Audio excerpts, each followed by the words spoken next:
Hello everyone. So as you probably have already noticed, we like to talk about Tesla. But today we want to tell you that we may have found the scooter counterpart to Tesla. And we do not say this lightly, believe me. So I've talked to the CleanTechnica team about this at length and we are in agreement. In Amsterdam, in the Netherlands, there's this awesome company called Etergo, and they're about to release their highly anticipated AppScooter. It's a smart electric scooter that blows the competition out of the water. Article about this on CleanTechnica is in the video description down below. In any case, we visited them at their headquarters. We got the full tour. When that video will be online, a link should appear somewhere in this corner. We also got an exclusive interview with their CEO, and that is this video. Enjoy.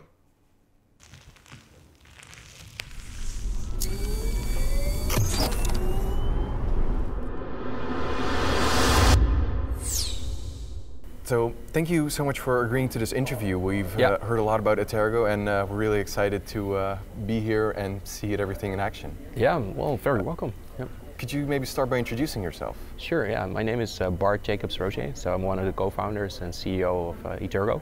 And at Etergo we make the AppScooter, which is basically a product that people can fall in love with, hopefully, used in the electric premium scooter market. So one of the first things I wanted to ask, and this is something that I saw in your keynote presentation, and even the latest scooters on the market are up to 15 times as polluting still today as a car. Mm-hmm. Even the most modern scooters manage to pollute 15 times more than cars. Yeah. How's that possible?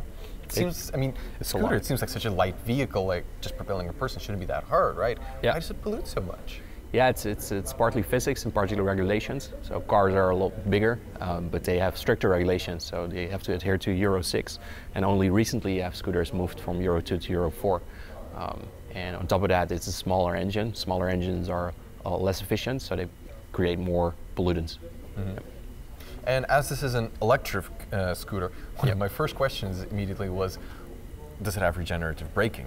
Yeah, man, for sure. Yeah. Yeah? We had like about 5 to 9% extra range because of regenerative braking. Yeah. I know you guys call it the AppScooter, not the smart scooter, but you did describe it as a smart vehicle. So I was curious, what makes it smart and what makes it app? Yeah.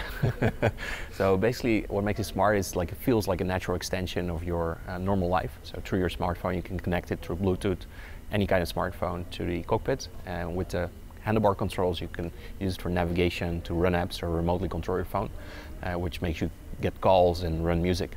Yeah, and then so those are the apps.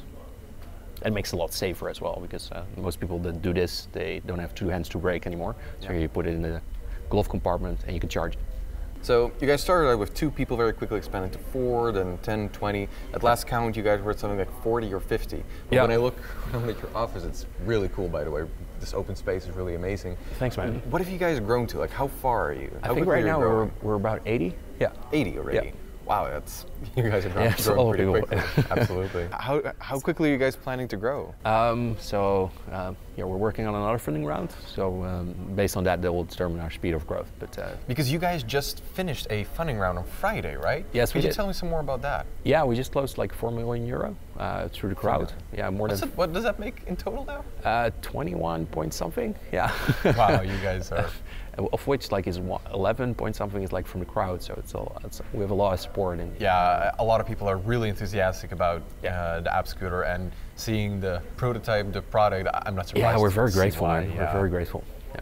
So if I understand everything correctly, you guys are at the stage where you are almost ready to start producing. You guys are tweaking the AppScooter, tweaking everything for production and like making small changes everywhere. Yeah. So what kind of small changes should we be thinking about when it's you say mostly that? Things like making sure everything fits well together. So because everything comes from different suppliers, even though they're really good suppliers, some of the best in the world, some things might not fit that well, so you need to check that and iterate on it. Also quality, you need to check the quality of all the components individually and make sure everything adheres to our strict quality guidelines.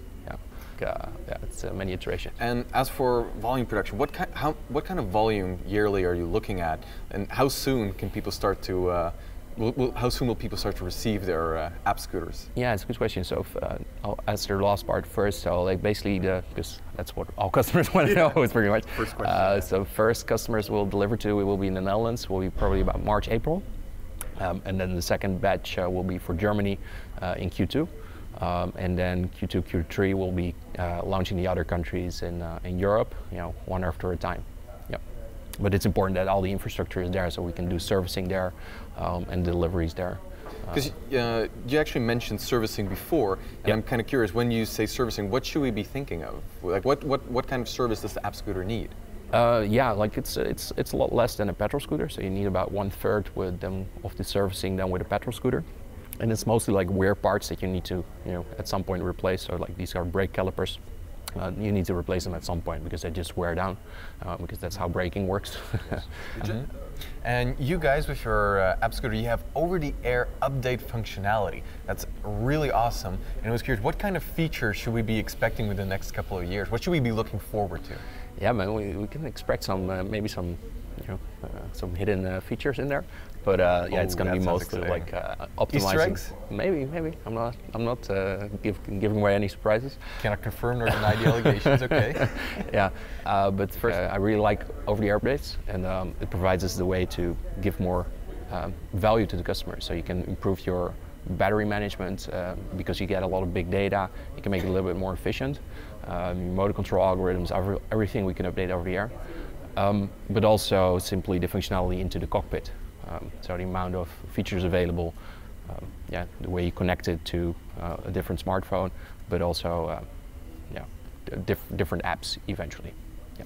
So your blog had a lot of interesting fun tidbits over the years, and one thing that really made me really curious is you said you had to update it to withstand flooding. Like, what kind of changes did you make? What can it withstand now? Like, well, basically what we needed to do is move the motor controller from a lower position in the body to a higher position in the body to make sure that the weighting depth gets increased to about 300 mm. Because that's like a flawed, like a decent flood. Yeah. So you want to make sure that the scooter doesn't break down and still operates when you're wading through. So you're not going to be swimming with it yet? No, it's not going to be a diving boat, but it definitely can handle some water. Yeah. So one of your most recent updates put on a very specific question. You guys were talking about how important it is for batteries never to really fully charge it, fully deplete it. That is bad for the battery health. Yeah. And every EV owner already knows that. Most are locked so that you only charge the last 10% in emergencies or something like that. Yep. How is that going to be at Etergo? With the AppScooter, do you need to pay attention yourself, set a timer, or will there be something integrated into the charger to help you choose how much you want to charge or how far it can go down? So the charging itself is regulated by the charger, and that's not like, doesn't have a hard limit, but it will go into drip charging at some point, so that's decent for the health of the battery. It's mostly during discharge where we monitor how deep it goes, and that we have full control over and that we can control from the BMS. But yeah, the charger has not been specifically designed to put it exactly at 50% or something. We assume most people just want a full charge. I mean, that's most use cases going to be like that. You're not going to bring the battery inside and then charge it up to 50% and then put it back on your scooter.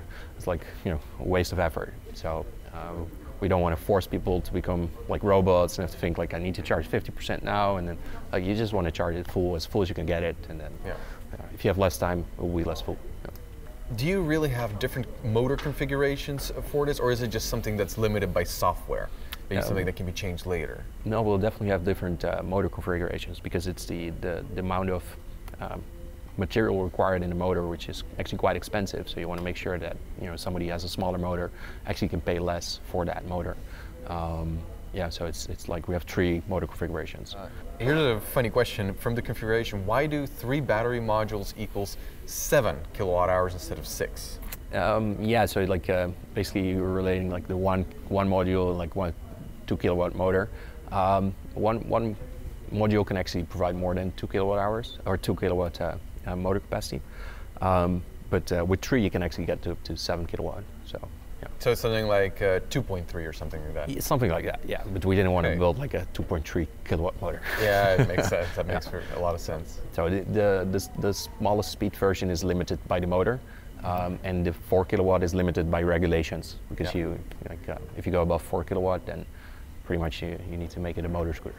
I was a bit surprised that you guys seem to have only a 2-year warranty. Is that normal for a scooter? That's standard. So like every scooter has like a 2-year warranty period. Yeah. Because like if you divide that you supposedly the batteries should stay good for about 30,000 kilometers, I think you said. If you divide that by 2 years, you get about 40 kilometers an hour 40 kilometers per day, per hour. Wow. That's a lot of kilometers. Yeah. Yeah, if you divide it. Did you specifically build it for that? We actually build it for a lot longer lasting mileage, but then therefore we also give like an unlimited mileage warranty. So there's no limit to the mileage you can drive it in the 2 years. Yeah. But we made an estimation in European climates for how far people drive, and based on that you can project your what you can give in terms of warranty. Yeah. And you guys also have some kind of workshop, right? Yeah, man. We're gonna show me around now? Yeah, we can show you the workshop. Yeah, and that's where the magic happens. That sounds fun. Let's go do that. Yeah. So that was the interview with their CEO. I hope you guys enjoyed the video. I must say, he and his team are very inspirational. And in my time working for CleanTechnica, I visited quite a few companies, but none of them had this much of an open, positive atmosphere of excitement.